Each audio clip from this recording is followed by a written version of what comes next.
이런 질문들을 사실 제가 주변 분들을 통해서 너무 많이 받아요.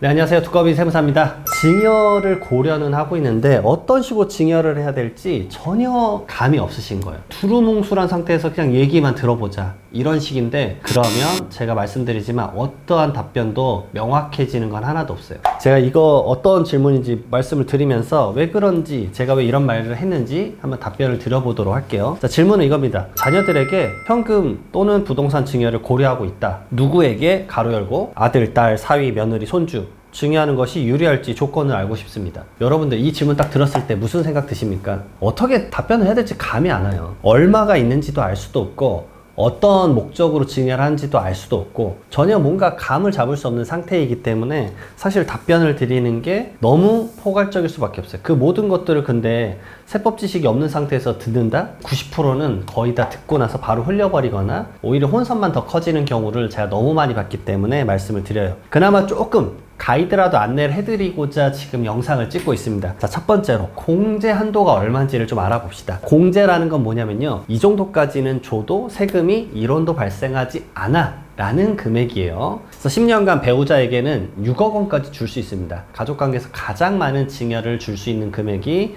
배우자에게 6억 원이에요. 자, 그 다음에 이 직계 존비속 간의 관계입니다. 5천만 원이에요. 5천만 원. 근데 미성년자인 자녀가 받는다, 아니면 손주가 받는다, 그러면은 2천만 원입니다. 직계 비속에는요, 할아버지, 할머니가 손주에게 주는 것도 포함되어 있어요. 그럼 미성년자일 때 2천만 원 줬었다. 근데 자녀가 10년 이내에 이 손주가 20살이 넘어갔단 말이에요. 그럼 얼마를 더 줄 수 있죠? 3천만 원 더 줄 수 있겠죠. 왜냐? 성년이 되면 5천만 원까지 받을 수 있는데 10년간 계산해 봤더니 2천만 원을 미리 줬었어요. 그러면 3천만 원을 더 줘서 최대 5천만 원까지는 증여를 할 수 있다. 이런 점들 알고 계셔야 됩니다. 증여를 한 시점부터 10년이에요. 이거 소득세법이나 모든 세법은 마찬가지지만요, 기간을 정한 다음에 그 기간 내에 공제를 못 쓰면 그 공제는 당연히 날라가죠. 그리고 하나 더, 자녀가 아닌 직계비속, 말 그대로 손자녀가 받는 건요, 사실 그 공제금액 2천만 원 초과했다고 해볼게요. 성년인 5천만 원인데 그 손주에게 5천만 원 더해서 1억 원을 줬다고 해볼게요. 그러면은 차익분에 대해서 과세표준 1억 원까지는 지금 10% 낮은 세율이죠. 그러면은 500만 원이 나올 거예요. 근데 500만 원이 나오느냐? 절대 그렇지 않습니다. 손자녀는요, 세대를 하나 생략했기 때문에 추가로 요금이 더 붙어요. 일단 일반적인 경우에는 30%가 더 붙습니다. 그럼 500만 원에 곱하기 1.3하면 얼마죠? 네, 650만 원 내게 돼 있습니다. 근데 요즘 뉴스 보시게 되면 미성년자에 대한 증여, 손자녀에 대한 증여가 폭발적으로 증가하고 있다고 뉴스가 많이 나와요. 지금 대한민국 사회는 고령화 사회가 돼서 60대 이상 분들이 대한민국 자산의 40% 이상을 갖고 있습니다. 그분들의 손자녀분들이 미성년자 아닌 경우도 엄청 많아요. 제가 상담을 하다 보면 7, 80대 분들이 오십니다. 그래서 그분이 손자녀에게 증여를 해주고 싶대요. 그래서 어떤 목적으로 증여를 생각하고 계십니까? 그러니까 손자녀가 결혼을 한답니다. 손자녀가 몇 살이세요? 28? 뭐 이렇게 말씀하세요. 엄청나게 손자녀도 나이가 지금 많은 상황에서 그 증여를 받거든요. 그때 이 금액을 초과되는 범위로 증여를 해주는 경우도 있고, 미리미리 줬다라고 해서 증여재산 공제 액수까지 증여하는 경우도 많아요. 그리고 두 번째 이유로는 본인의 상속재산을 줄이려고 증여를 하는 경우가 많습니다. 대한민국 세법에서는 증여하고 나서 10년 이내에 돌아가시면 10년 이내에 증여한 거, 상속인들은 10년, 그 다음에 상속인 이외자는 5년 거를 이 상속재산에 얹어서 다시 계산하게 돼 있어요. 상속인에게 9년 전에 증여를 1억 원 했어요. 그래서 낮은 세율 구간이 10%를 냈어요. 근데 9년밖에 안 됐잖아요. 근데 지금 돌아가셨어요. 증여하신 분이. 9년 전에 했던 거 이렇게 얹어서. 근데 지금 상속세율은 몇 프로? 50%라고 가정을 해볼게요. 그럼 차익이 40%에 대해서 너 더 내 라는 게 대한민국의 증여세와 상속세의 가장 기본적인 룰이에요. 이것 때문에 세금이 폭발적으로 증가하기 때문에 요즘 나이 드신 분들은 미리미리 증여하겠다라는 개념이 딱 잡혀 있으세요.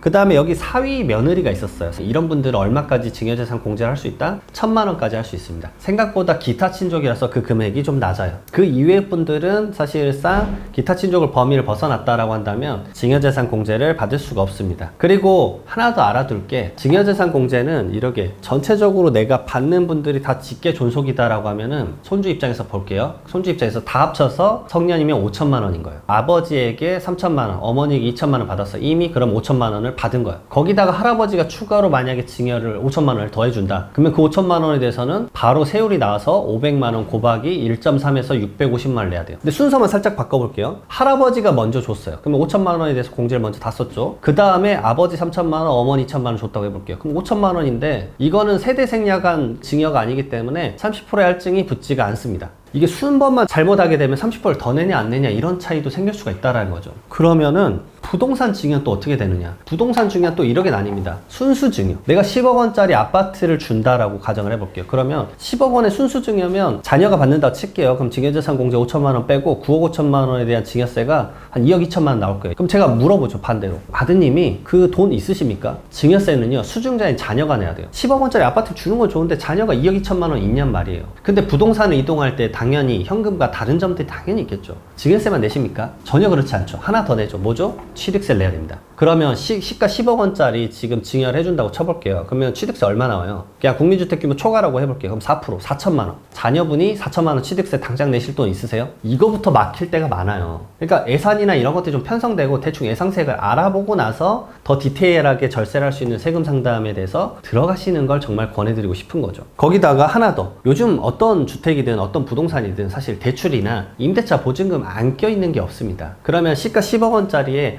6억 원의 임대차 보증금, 전세 보증금이 껴있다고 생각을 해볼게요. 그러면 그 6억 원을 승계하는 조건으로 자녀에게 넘겨주는 걸 뭐라고 부른다? 부담부 증여라고 부릅니다. 6억 원을 유상 이전한 걸로 봐서 6억 원에 대해서는 아버지 소유였다고 하면 자녀에게 넘겨주는 거라고 해볼게요. 그러면은 6억 원에 대해서는 양도소득세를 내야 됩니다. 지금 비과세 요건인지 아닌지에 따라서 양도소득세 세액 계산도 엄청 달라질 거고요. 10억에서 6억 부분 빼니까 4억 원이 남았죠. 그러면 그 4억 원에 대해서 줄 때 증여세를 내는 거예요. 이 증여세는 사실 6천만 원 정도예요. 그러니까 부담부 증여가 훨씬 더 자녀의 부담이 줄어드는구나. 세부담 당사자 측면에서는 수증자인 자녀가 더 적게 내잖아요. 아까 2억 2,500만 원 내는 것보다는 6천만 원 내는 게 훨씬 더 증여세가 적잖아요. 자녀의 부담을 낮춰주고자 증여를 하는 거잖아요. 그 대신 취득세는 또 두 가지가 나옵니다.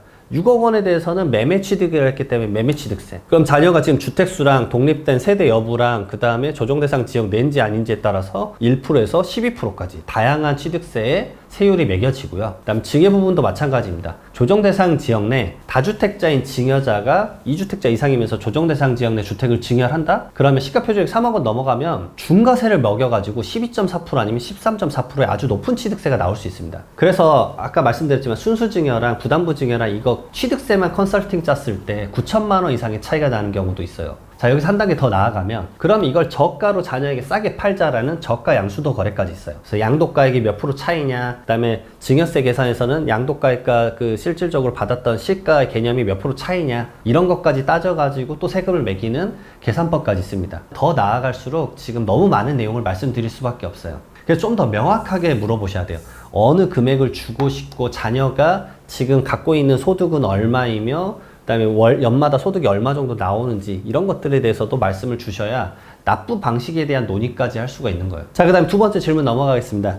가족법인이 있다. 근데 아들이 공무원이다. 가족법인의 공무원이 지분 참여 형태로 참여할 수 있나요? 사실 세법 외적이긴 하지만 제가 좀 알아봤습니다. 이게 국가공무원 복무 규정이 있습니다. 거기에 영리 업무의 금지라고 있는데요. 그게 뭐라 적혀 있냐면 공무원이 상업, 공업, 금융업 또는 그 밖의 영리적인 업무를 스스로 경영하여 영리를 추구함이 뚜렷한 업무는 못하게 돼 있고, 두 번째로 상업, 공업, 금융업 또는 그 밖의 영리를 목적으로 하는 사기업체의 이사, 감사, 업무를 집행하는 무한책임사원, 지배인, 발기인 또는 그 밖의 임원이 되는 것은 안 된대요. 지금 말씀하신 건 지분 참여 형태로 했으니까 가능할 수도 있겠다 생각이 들 수도 있겠지만 3번과 4번을 생각을 또 좀 해봐야겠다 생각이 들었어요. 단순히 이 가족법인이 지금 부동산 임대업을 하는 건지 아니면 어떤 업을 하는지 사실 적혀 있지가 않아요. 3번 같은 경우 그거예요. 공무원 본인의 직무와 관련 있는 타인의 기업에 대한 투자. 가정을 해볼게요. 그 가족법인이 부동산 관련된 사업이라고 해볼게요. 근데 알고 봤더니 그 공무원 아드님이 시군구청에